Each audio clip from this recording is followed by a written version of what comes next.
Magandang araw kaibigan! Tuloy po kayo sa Felicidad's Channel. Sa mga kwento ng buhay at pag-ibig na hinalukay sa natatagong baul ni Felicidad.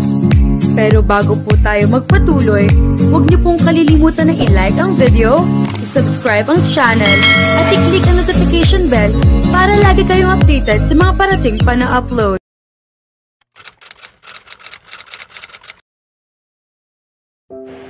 Monique, nagising siya pagkarinig niya sa tinig ni Ira. At noon niya nawari na wala man sila sa roller coaster ay paakyat baba at paliko-liko pa rin ang landas sa tinatahak ng kanilang sasakyan. "You were groaning," anang pinsan niya bilang paliwanag sa pagising nito sa kanya. "Where are we?" Tumuwid siya ng upo. Saka siya tumingin sa labas ng bintana. Ni pagka-wild ang dating ng lugar na tumambad sa paningin niya.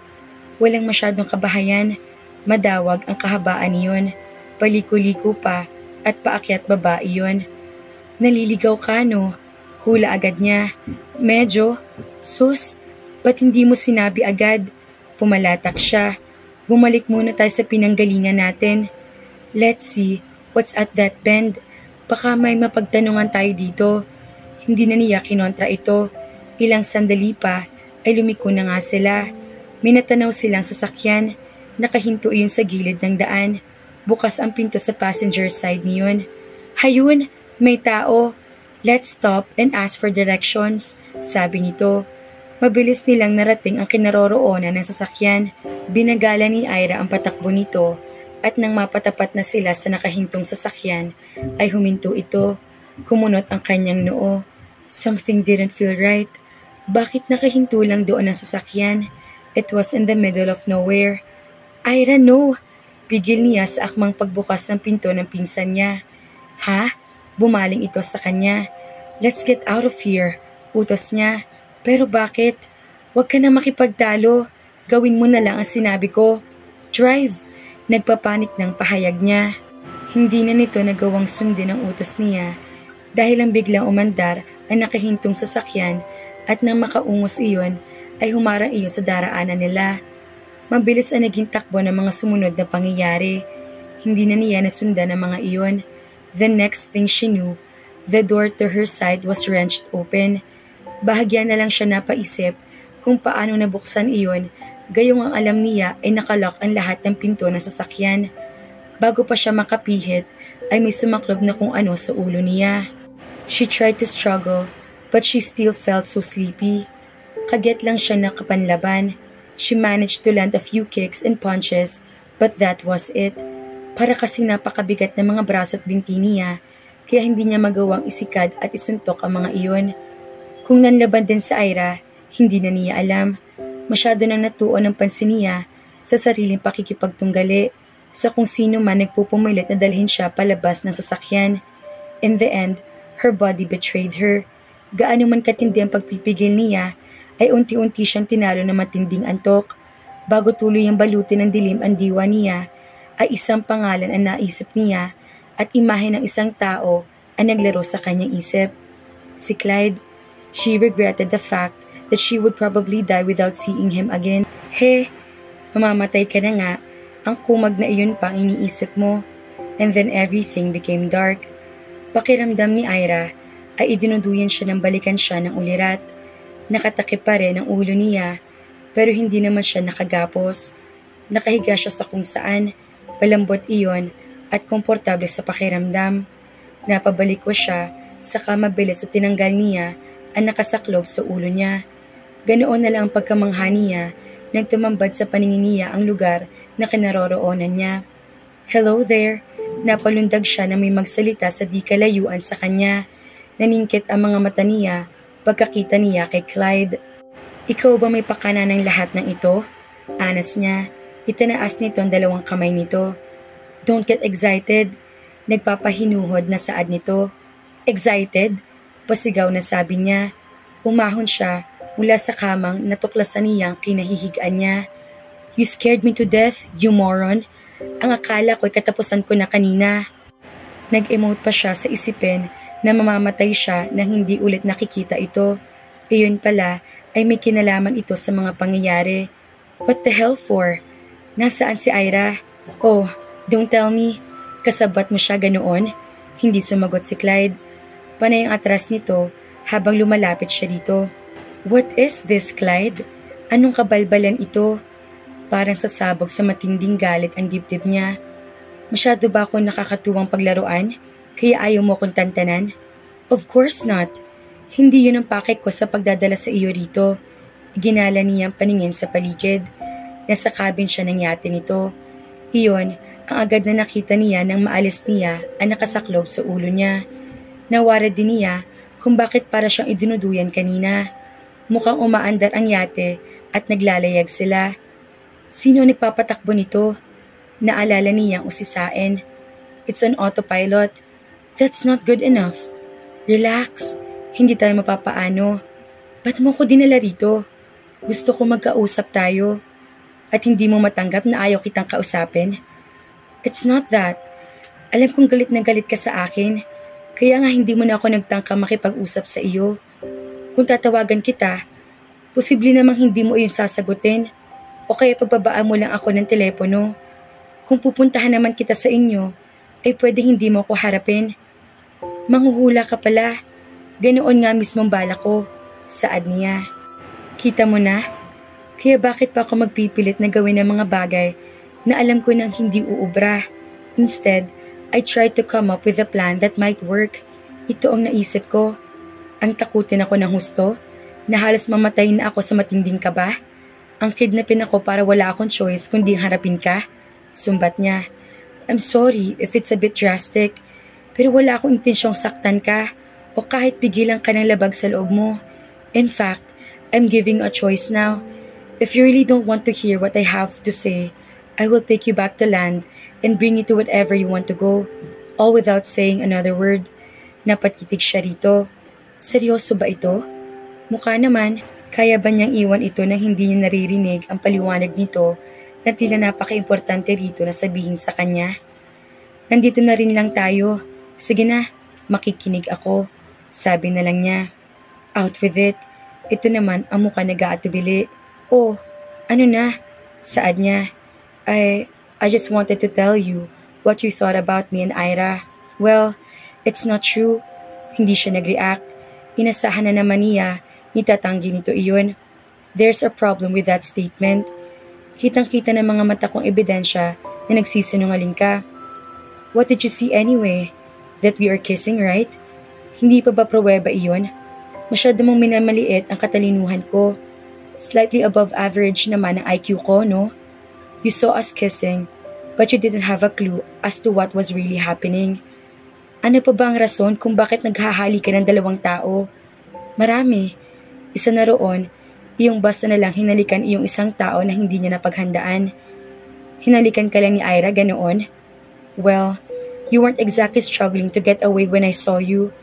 That's because I am still a gentleman, despite what you think of me. Alam kong masyado nakaka-insulto para sa isang babae kung magpapapalag ng husto ang lalaking hinahalikan niya. That's bull and nothing. That's my reason. Hindi ako naririto para mag-imbento ng mas katanggap-tanggap na dahilan. Oh, siya sige. Naniniwala na ako.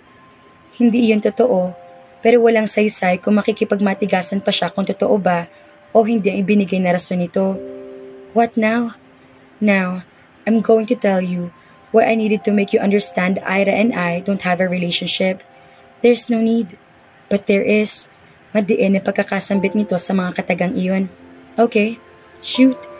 Babaliwala ang pagsasabi niya niyon, pero ang totoo ay kaget na sumasal ang dibdib niya at may inaasam siya na ibibigay nitong dahilan. Iyon nga lang, kahit yata iyon ang sabihin nito, ay hindi rin niya iyon mapapaniwalaan. So what's the point in listening? What's the point, Karian? Hayan nga at hindi ka na makapaghintay na marinig ang sasabihin niya. Isa lang ang rason. Mahal kita. Clyde said the word simply, without any fanfare. What? Nagulat ka, no? I said I love you. That's the most important reason why I needed to tell you why I am not in love, was never in love, and will never be in love with Ira, or with any other woman for that matter. Yeah, right? Sure? Whatever. Lokohin mong lelong mo. Patawa ka? Iyon ang mga tugon na pinagpilian niya sa kanyang isip na sabihin dito. Pero ni isa sa mga iyon ay wala siyang nasambit. Sa halip ay napamaang lang siya sa lalaki. Kung may relasyon kami ni Ira, sa palagay mo ba ay tutulungan niya ako sa plano kong ito? What I said before is true. Bigla siyang sumulpot sa hotel room ko. She said she was falling in love with me and that she would be breaking up with Jansen. I told her not to. O kung makikipaghiwalay man siya sa boyfriend niya, ay gawin niya iyon dahil hindi na niya ito mahal at hindi dahil may inaasahan siya kung ano sa akin. I told her outright that I didn't feel anything for her. Para hindi niya matanggap yun. She just kissed me, maybe hoping she would be able to ignite some passion inside me. It didn't happen, I swear. I felt nothing. I wanted to hit her when I saw you. Alam ko na kung anong iisipin mo. I was so mad at her and that probably made her realize I am in love with you. Umalis na rin siya pagkatapos niya humingi ng paumanhin sa akin. Please believe me when I say it's you I love, Monique. Because that's the truth. Nanatili siya nakamaang dito. What he was saying sounded so incredible, she had trouble believing it. Talk is cheap. Let me show you what I mean. Kasunod niyon ay kinabig siya ni Clyde at sinalubong nito ang paglapit niya na pagdampi ng mga labi nito sa mga labi niya. When their lips touched, it was as if all her pent-up feelings of loneliness and longing for him welled inside her. Balak pa niya magpakipot pero hindi na niya nagawa iyon. Sa halip ay wala ni katiting na pag-aatubiling tinanggap niya ang halik nito. Ito ang lalaking nais niya makasama sa habang panahon. I love you. Please, please believe me. Usal nito nang bahagya nitong pinaglayo ang kanilang mga labi. And I love you too. Ganti niya. Nagpasya siyang isang tabi muna ang pagdududa. He looked straight into her eyes. Totoo? Totoong totoo. He kissed her again, with more passion this time. At ganoon din ang naging pagtugon niya. Pero si Ira ay may gusto sa iyo. Wika niya nang muli maghiwalay ang kanilang mga labi. She likes me, or is probably even fascinated with me. But like and fascination are not love. Love is what I feel for you. And here, itinuro nito ang puso nito. So deeply, I couldn't believe it's possible to feel this way. Masyadong sincero ang pagkakasambit nito sa mga katagang iyon para patuloy niyang isipin na nanloloko lang ito. Isa pa, ano ang saysay na patuloy niyang tanggihan ang pag-ibig na inaalok nito sa kanya kung gaano nag-uumalpas at umaapaw sa dibdib niya ang pagmamahal niya rito. It would make me the happiest man in the world if you would agree to be my wife. Ani Clyde. I agree. Mabilis na pahayag niya. Kinabig at niyakap ulit siya nito. Kapag kuwan ay muling siniil ang kanyang mga labi. At sa pamamagitan niyon ay natiyak niya siya man ay mapapabilang sa mga pinakamaliligayang nilalang sa mundo na mga sandaling iyon. Magkasamang ipinaalam ni na Monique at Clyde kay Ira ang tungkol sa nalalapit nilang kasal. So, you finally succeeded, Clyde, sabi ni Ira. I had to go through hell but yes, I finally managed to convince her she is the one I love. No thanks to you, sagot ni Clyde bagaman at himig nagbibiro ito. Binalingan siya ni Ira. Isang maaliwalas na ngiti ang sumilay sa mga labi nito.